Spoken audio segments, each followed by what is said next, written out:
بسم اللہ والصلاۃ والسلام علی رسول اللہ وبعد۔ ایک بھائی پوچھتے ہیں کہ کیا سماج کی برائیوں کو روکنے اور ختم کرنے کے لیے طاقت کا استعمال کیا جا سکتا ہے؟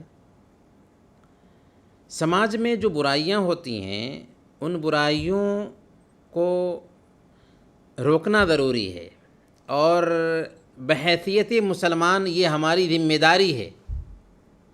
اللہ فرماتا ہے سورہ آل عمران آیت نمبر 110، کنتم خیر امت، تم بہترین امت ہو۔ کیوں بہترین امت ہو؟ کس بنیاد پر تمہیں یہ بہتری حاصل ہے؟ اخرجت للناس، اس لیے کہ تمہیں لوگوں کے لیے ہی نکالا گیا ہے، لوگوں کے لیے ہی تمہیں برپا کیا گیا ہے۔ تمہارا کام کیا ہے؟ تأمرون بالمعروف وتنہون عن المنکر، بھلائی کا حکم دیتے ہو، برائی سے روکتے ہو، اور اللہ پر ایمان رکھتے ہو۔ تو ایک مسلمان کا اصل کام یہی ہے، یہی کام تھا ایک مسلمان کے کرنے کا، لیکن مسلمان اپنی ذمہ داری سے پہلوتہ ہی اختیار کر رہا ہے۔ تو اگر سماج میں برائیاں پنپ رہی ہیں تو اس لیے پنپتی ہیں کہ ہم نے برائیوں پر نکیر نہیں کی ہے۔ البتہ برائیوں پر نکیر کرنے کے لیے درجہ بندی بتائی گئی ہے۔ اسلام برائی کو برداشت نہیں کرتا اور اس بات کا حکم دیتا ہے کہ برائی کو دور کیا جائے۔ البتہ طاقت کا استعمال پہلے مرحلے میں نہیں ہوگا، بلکہ ایک بندہ سمجھانے کی کوشش کرے۔ اگر سمجھانے سے ایک بندہ مان جاتا ہے تو کوئی حرج کی بات نہیں۔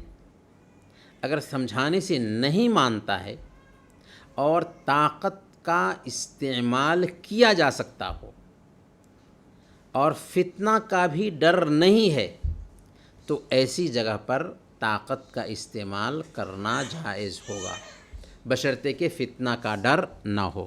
صحیح مسلم کی روایت ہے، اللہ کے نبی صلی اللہ علیہ وسلم نے ارشاد فرمایا، من رأى منکم منکرا فلیغیرہ بیدہ، تم میں سے اگر کوئی آدمی کسی برائی کے کام کو دیکھے تو اس کو چاہیے کہ وہ اپنے ہاتھ سے روکے۔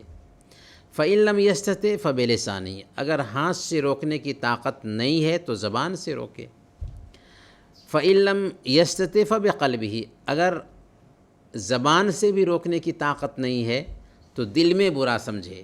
البتہ اللہ کے نبی صلی اللہ علیہ وسلم نے تیسرے درجہ کے بارے میں فرمایا، وَذَلِكَ أَضْعَفُ الْإِيمَانِ، یہ ایمان کا سب سے کمزور ترین درجہ ہے۔